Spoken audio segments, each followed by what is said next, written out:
Britain's security state is covering up the facts about a powerful man accused of pedophilia. This isn't a conspiracy theory, I've not gone full Alex Jones, because such facts are being openly admitted by the government. The news has come from this man, Andrew Lowney. He's a biographer who writes about historical figures, and his previous work has focused on the Spy, Guy Burgess, the Mountbattens, and Edward VIII. His next book is about a living figure, however, namely Prince Andrew. Yet when Mr. Lowney tried to access documents relating to Andrew's business trips between 2001 and 2011, he was told they wouldn't be released by the Foreign Office until 2065. At that point, Andrew will be 105 years old, so it's unlikely he'll be around for their release. Now, these documents from 2001 to 2011 are particularly important because that is when Andrew was the UK's Special Representative for Trade and Investment. That role spectacularly ended when he was forced to resign after this photo emerged in 2011. It's a meeting between Andrew and Jeffrey Epstein in New York, shortly after the billionaire had been released from jail for serving an 18-month prison sentence for sexual offences. At the time, Andrew was also being scrutinised for his friendship with Saif Gaddafi, son of former Libyan leader Muammar Gaddafi, and Tariq Kaitouni, a convicted Libyan arms dealer. Now, the reason for this information not being released, which is when Prince Andrew was allegedly filling a public role, is because freedom of information, FOI laws don't wholly apply to the royal family. The Telegraph has published part of a letter where the government states its reasoning on this.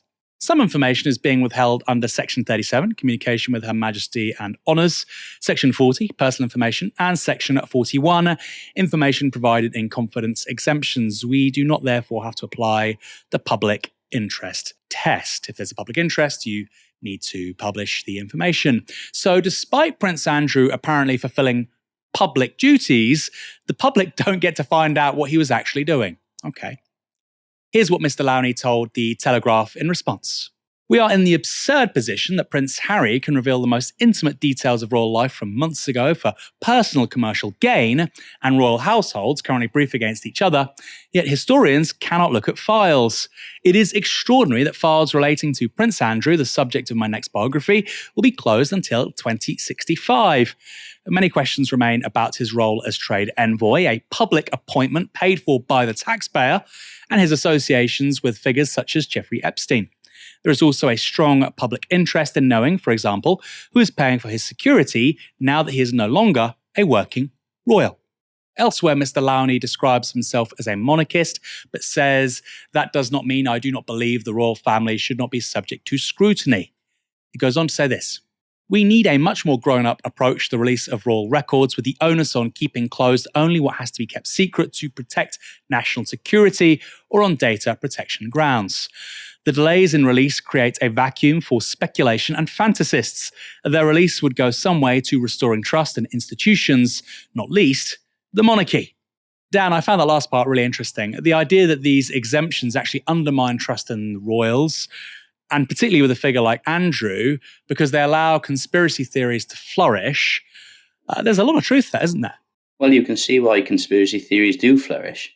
As you said, you mentioned Alex Jones. I won't get into some of the more deranged conspiracy theories that Alex Jones pushes about the ruling class. But when the Epstein story broke and when Prince Andrew's implication in it became clear, obviously, if you are conspiratorially minded, this stuff seems to just confirm all your suspicions about the, how to describe it, the nefarious activities of our ruling elites. It's incredibly dodgy. I mean, obviously, there's obvious reasons why they're not releasing it.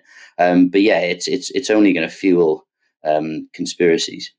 Now, Mr. Lowney claims to be a monarchist, though I think writing a book about Prince Andrew at this point probably counts as Republican activism.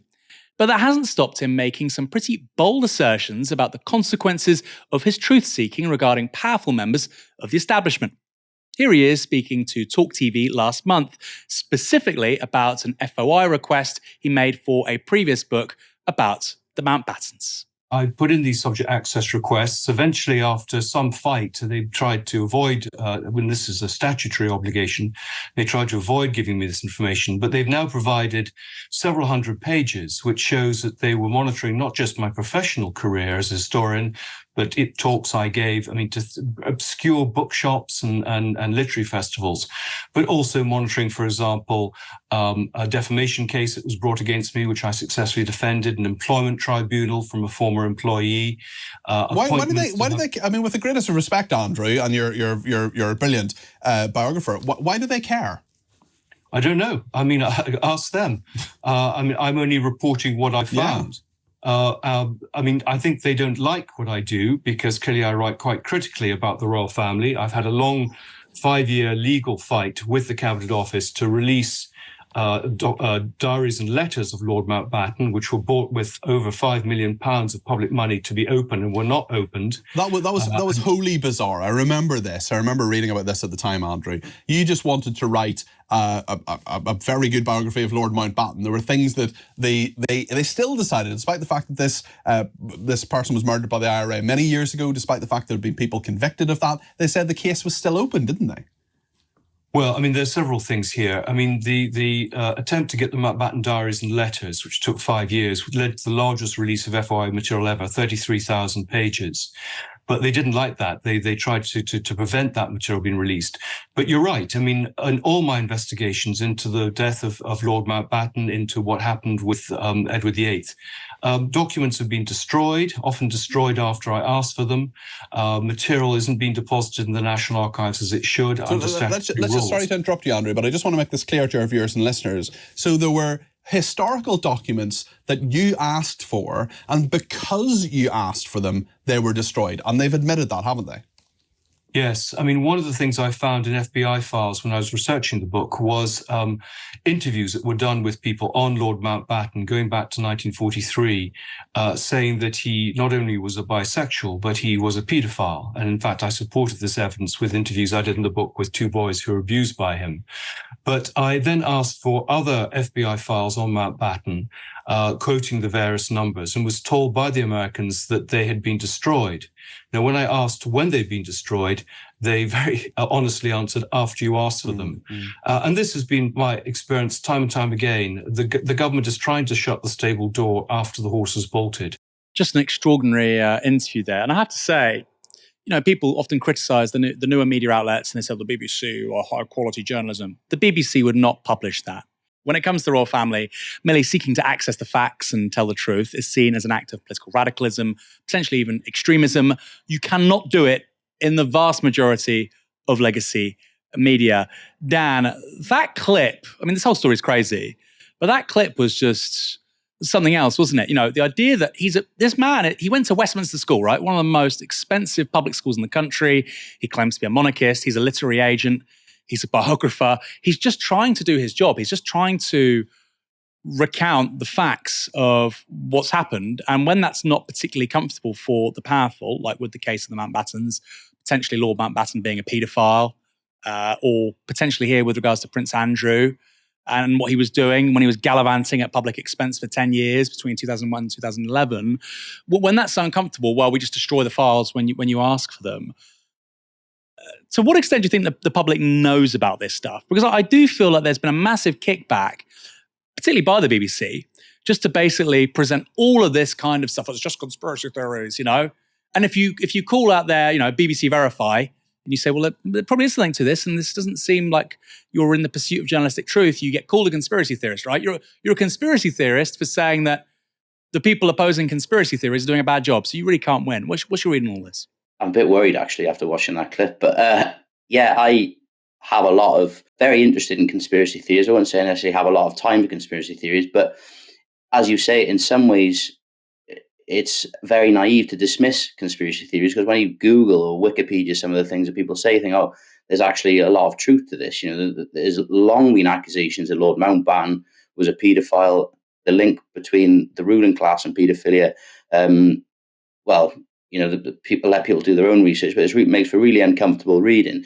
And in terms of how many people know this, I do think that, there is an assumption that the sort of ruling classes, that the royals, or sort of certainly the minor royals, are sort of corrupt, the average person has this sort of resigned dislike of not just the royals, but all politicians. That you saw the lady in the caller about the education secretary earlier said they're all useless. That's generally what people think. But I think the danger with when you get these exposes of Prince Andrew, if you've found his flight logs or looked at his credit cards or things like that, then you start to, you're really risking, mass public anger and disaffection and wrath then. And I think that's why it's obviously easier for them to just say, well, we'll just get rid of these folders and files, because it's better to be in a situation of sort of mass cynical disengagement than sort of outright hostility towards the monarchy, which would happen, if these things were released.